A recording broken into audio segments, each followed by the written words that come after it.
Good morning. Well, we're going to give this a shot in terms of building a YouTube channel here to try to bridge the gap for us in the short term while we're quarantined. So yesterday I sent out a newsletter, really brief one, to my clients, just kind of talking about what they can expect to happen in terms of strength changes, mobility changes in the next 2 weeks. The good news is that, as I mentioned, strength and aerobic capacity don't really go away. You can work out as little as one day a month and maintain what you have. Building's hard, as I mentioned, but mobility is really where we can lose things quickly. So what I've built for you and for really anybody that can benefit from this is a 10 exercise circuit, really intended to be done as few as 2 times, as many as 5 times in a row, depending on your time and availability. That you could repeat every day or even every other day for the next couple weeks and get away with. Going to include all the major joints of the body through their full range of motion. I'm going to take my time going through all 10. I want to keep this video around 5 minutes, so short and sweet, but I'm going to take my time through all 10, showing you the prescribed version and then some modifications. I'll try to talk my way through some injuries, some modifications that you would account for, but feel free to email me or to get a hold of me on one of my social media channels if you have any questions. I've created a page on I have a Twitter page, GoJRice, all one word, is my handle. I've recreated that username in both YouTube and Instagram. So I'm going to put this on YouTube, I'm going to tag it on Instagram, but all those sources you can reach me with and kind of view my content. So 10 exercises here today. A lot of these are combo moves. I'm going to walk you through the first one, which is the bend and reach.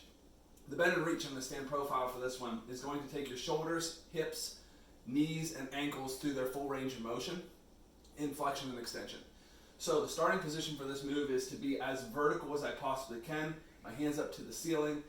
I'm not going to create space in my lower back by leaning back to achieve that position. I want neutral hips, and then my shoulders have to flex through their full range. This is my start. Slowly, I'm going to bring my chin down to my chest, and I'm going to flex my hips and knees.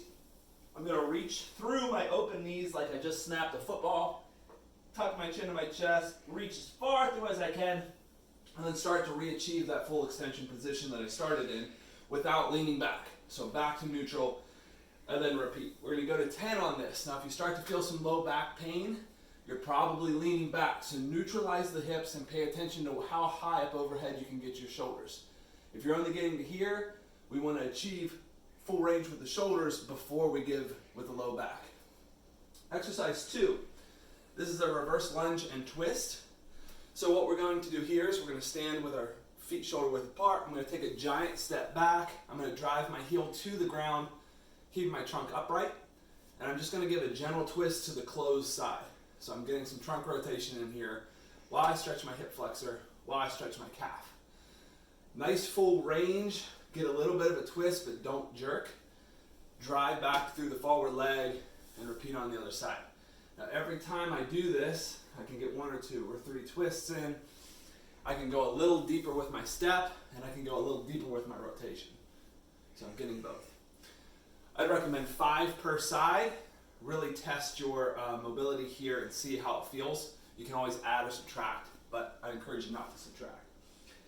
Number 3, this is an air squat with an air RDL. We're going to do both of these together, preferably alternating. So I'll go back to profile view. Start with a nice athletic stance, your normal squat stance, shoulder width, toes slightly flared. We're going to let the hips go back and down. We're going to achieve a nice deep air squat. Let the knees drive out a little bit, create a pocket that you sit your hips back down into. My whole foot's going to be flat on the ground. If I'm weighting it one way versus the other, I want to go more toward the heel, but mid-foot in terms of load is a good position. I'm going to drive straight up. Second move here, soft knees, all hips. I have my air RDL. I'm reaching to the ground, but I'm not letting my back round. So keep my back tight. All hips coming back up, and then go back into the air squat. Back into the air RDL. Now this is one where you can start to add load. So I've got a few things here that everybody probably has. Milk carton, 12 pack of something. Maybe it's beer, maybe it's water. We can use this for both. So we can do our air squat,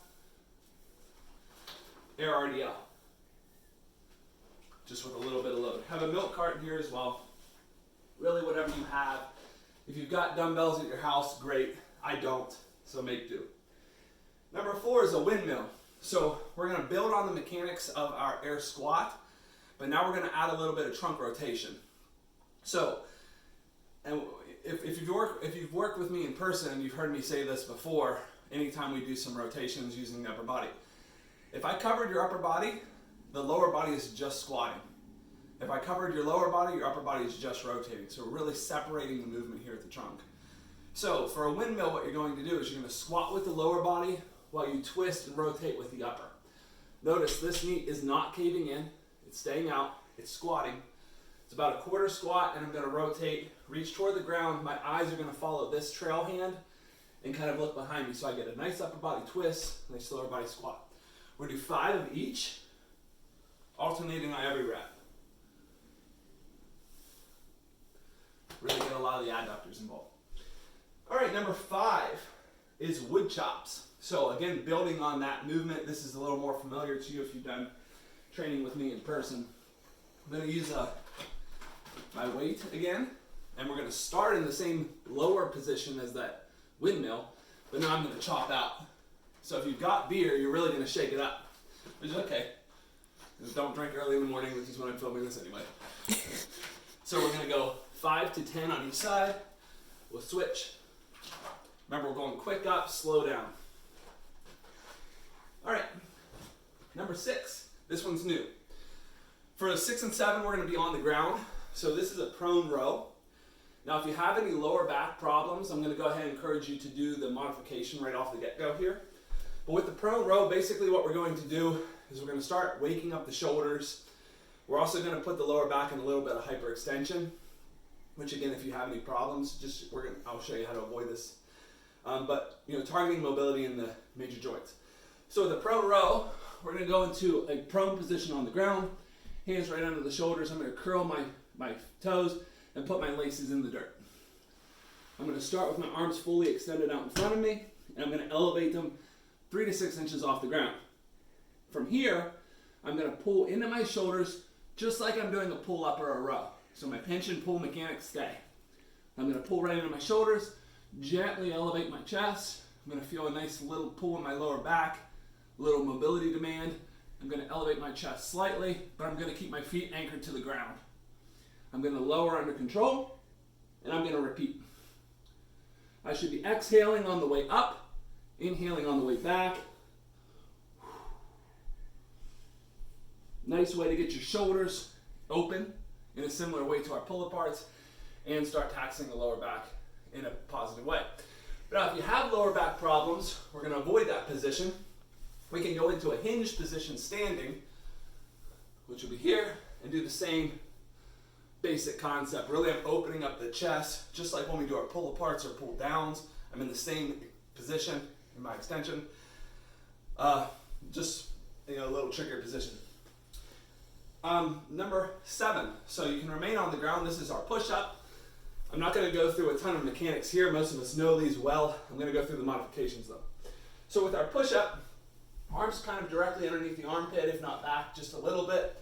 We're going to start in a plank position, and I want to lower my body as one unit with a straight line from my shoulder to my hip to my heel. So gently lower until your chest touches the ground. Drive straight back up. Keep the glutes engaged.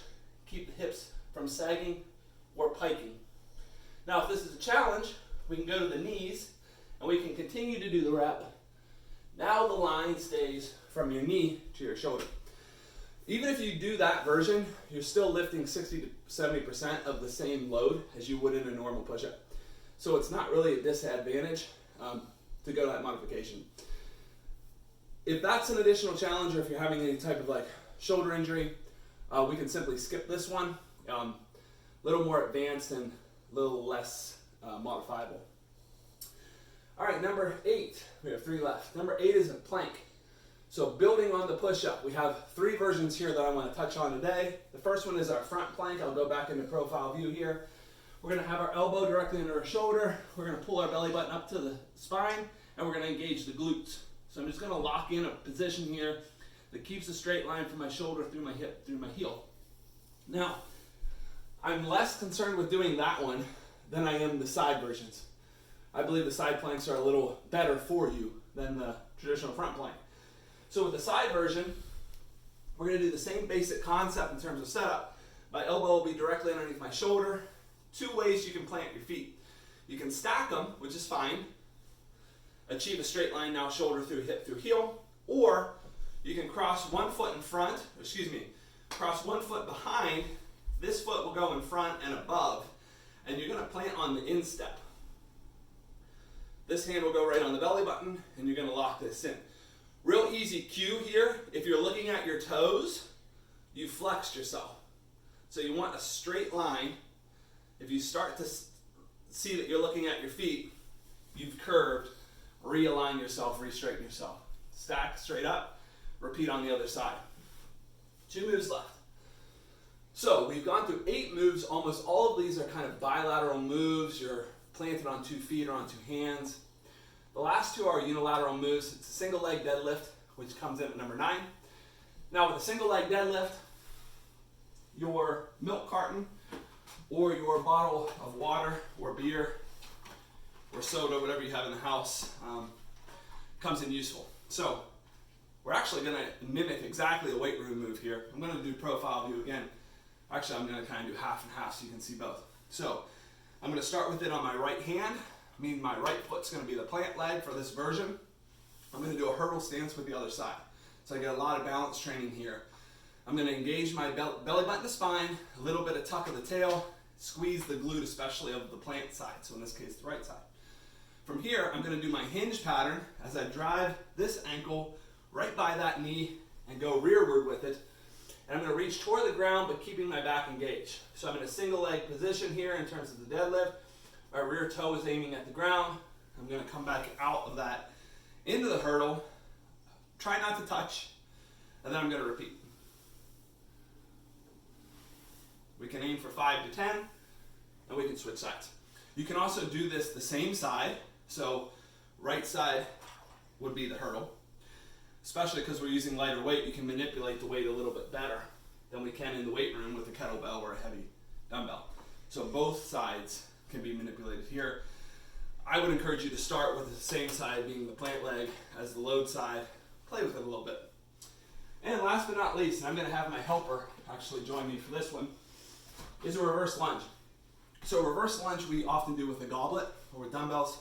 I'm going to demo this with a goblet today, a very heavy goblet, an overfed goblet, if you will. Little brother, hey, my helper is sleeping. Hold on. Hey, come here. You're going to help me. So you're going to take your weight, you're going to hold it right under your chin in a goblet position.